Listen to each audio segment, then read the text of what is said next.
combination. Oh, beautiful right uppercut. Starting to exchange center of the ring.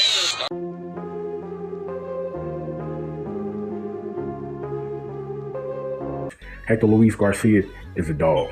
When Tank Davis got up on that stage, pushed him, shoved him, look, man, Heck squared up like he was ready to get it in. Like he did not give two fucks what Tank Davis was about to do. He knew if he'd have put his hands on him, it would have been a fucking rumble. Excuse my language. But I'm telling y'all, this is going to be a great fight. It's going to be a great card. You got Boots Ennis, you got Speedy Rashidi Ellis, you got Boo Boo Andrade. This is going to be a great night of boxing. And Tank Davis and Hector Luis Garcia, this could wind up being the fight of the year.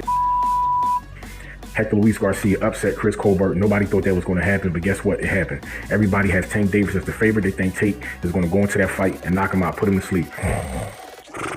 But guess what? It may not go down like that. This fight can go the distance, and Hector Luis Garcia has the potential to outpoint Tank Davis. If he outboxes him, utilizes his range, his distance, it ain't gonna be an easy fight. But he has the tools in order to do it. Got that dog mentality. He's not afraid of Tank. He's not afraid of Tank. He's not afraid of his power. He's not afraid of his name. He's not afraid of his stature. He's not afraid of those lights. So put all those things together, and you're going to have a hell of a night in boxing. I give Hector Luis Garcia a chance in this fight. I'm not going to say he's going to get knocked out, even though he can get knocked out, but I give him a chance to win in this fight. From what I've seen during that face-off, when Tank pushed him, and then he squared up, you know what I'm saying? Like, that's not only that's a dog, but that's a real one. That's a real fighter. That's somebody ain't got no fear. And when you don't fear somebody, it's over. I'm telling y'all, man, like, this could be, I mean, he can literally shock the world, and he can go into that fight versus Ryan Garcia coming off of a loss. It is that real with Hector Luis Garcia. I'm telling y'all, Tank Davis is a phenomenal talent, has power, great IQ. He's underrated as a boxer, but you know what? That's how great fighters, that's how great people are. You're always going to be hated on. You're always going to be underrated. You have to keep proving yourself time after time, fight after fight. And guess what? Tank is going to have to prove to everybody that he deserves to be the best. Despite him not having the titles like a Devin Haney, still, he has to be, I mean, he's going to have to go into there and prove to everybody, you know what, like, everybody think I'm the best lightweight. This is what I'm going to show y'all, that I am the best lightweight. And when I face Ryan Garcia, or when I face Devin Haney, or when I face Shakur Stevenson, I'm going to go into that fight and I'm still going to be the A side. But Devin Haney, Shakur Stevenson, that's saying a lot, because both of these two young competitors are phenomenal fighters, are phenomenal boxers, and most certainly have the capability to upset, disrupt, and upset Gervonta Tank Davis. So I'm not going to discredit those two guys at all. But Ryan Garcia, that's a tough fight. But a lot of people, man, like, I've been paying attention. A lot of people are saying that Ryan Garcia has a chance against Tank. Not only does he have a chance, but I'm seeing some people say, man, like, Ryan Garcia is going to beat him. And Ryan Garcia said it himself. He's going to knock out Tank Davis. He ain't saying I'm going to beat him. He said I'm going to knock him out. He done told that to the world. He done went on Hot Boxing with Mike Tyson, man. Shout out to my brother Mike, you know what I'm saying? And said that he's going to knock Tank out in like 2 rounds. That's saying a whole hell of a lot. But you know what? That's the game. That's the fight game. And on any given night, if you go into that fight and you make a mistake against the wrong opponent at the right time, you can get caught, you can get hurt, you can get stretched. Good night. When Tank squared up with him, like, I seen it. And I'm excellent at reading people, man. I seen that shit, y'all. I'm telling y'all, man, Hector Luis Garcia is not afraid of Tank Davis. He's not afraid of him. He's not afraid to fight him. He's not afraid to box him. He's not afraid to bang with him, even though I wouldn't suggest banging with Tank. But at the same time, he has and showed no fear against Gervonta Tank Davis. And that means a lot, that says a lot, and that can change everything when these two guys fight. Jaron Boots Ennis and Karen Chuzakian. Now, Boots going into this fight, we all know Jaron Boots Ennis' talent. Explosive, has power in both hands, phenomenal switch hitter, better than Terrence Bud Crawford. You know what I'm saying? His last couple of fights, he defeated his opponents in the first round. In the second round, I don't even know what to say. He looks to be 30-0 with 28 knockouts. All his knockouts or stoppages has been fantastic. He looks to dismantle and stop his opponent. And I believe that he can. From what I've seen when I did my homework on Karen, he doesn't possess that explosiveness and power. And his activity rate doesn't seem like it's going to be enough to disrupt and dismantle what Jaron Boots Ennis brings to the table. And that's going to be a problem. You can't be that type of fighter facing a Jaron Boots Ennis. You have to, I mean, everything's going to have to be turned up times 10 when you fight Jaron Boots Ennis. You know what I mean? Your mental acuity has to be on point. Your athleticism has to be on point. You have to be in the best shape of your life. Your movement, your footwork, everything is going to have to come into play when you face Jaron Boots Ennis.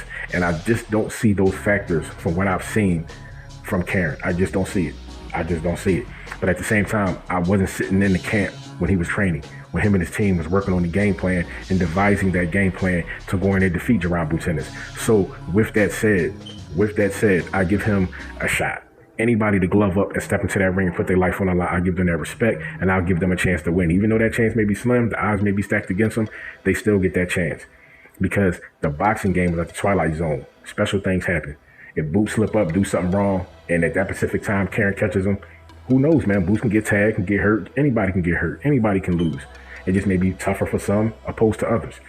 But going into this fight, this is going to be a special fight. This is the biggest fight of Karen's. I mean, it's weird saying that damn name, you know what I mean? But that's his name. This is the biggest fight of his life. And Jaron Ennis, I mean, this is a title eliminator. And although he may not be looking past his current opponent, the ramifications of him coming out of this fight with a victory, he possibly is going to go on to face Errol the Truth Spence Jr. He finally is going to get his shot at the IBF title. And I told you guys, if Boots going to that fight, if he gets that fight with Spence and he beats Errol Spence like he can, now he's going to become the unified champion. Then if he faces Terrence Bud Crawford and beats Terrence Bud Crawford, which he can, now he's going to become the undisputed champion. So you go from not having any belts to having 3. You go from not having any belts, and in possibly your next 2 fights, you can become the undisputed welterweight champion of the world. And by the time Jaron Ennis is over and said and done, he can be a 3-division undisputed world champion. Go down in the history books. You know what I mean? He's already a phenomenal talent, especially for his age. This guy stays in the gym. He is dedicated, if not the most dedicated. He's one of the most dedicated fighters in the sport of boxing today. He has that Canelo. He has that Floyd Mayweather, that Andre SOG. He has that work rate. He has that mentality, if not greater.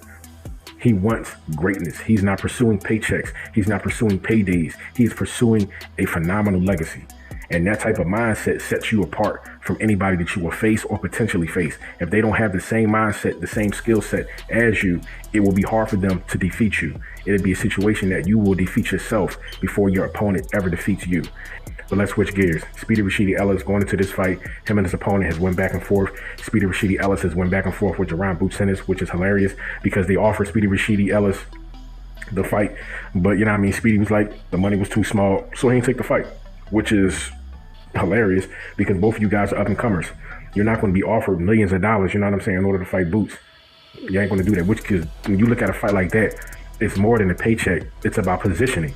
If Speedy Rashidi Ellis would have took that fight with Jaron Ennis and happened to beat Jaron Ennis, now you take his position, and that position is going to put you on line for the bag. It's going to put you on line to face the Errol Spence Jr.'s of the world, the Terrence Bud Crawfords of the world, which will bring you the bag.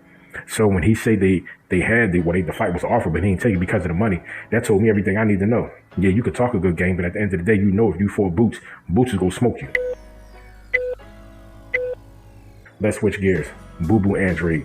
When Boo Boo fight Nichols, this fight is going to show everybody the Benavidez, the Caleb Plants, the Canelo Alvarez. Boo Boo Andrade, is he worthy to be within that division? Canelo Alvarez, I don't think Canelo will fight him. But who knows? Benavidez, Caleb Plant, he may be able to get that fight in the future. Talk Naked Stand Up is your boy. Don't forget to like, comment, and subscribe. And you already know how I play. Share the truth. It's going to be a phenomenal weekend of boxing, y'all. Talk Naked Stand Up is your boy. Peace.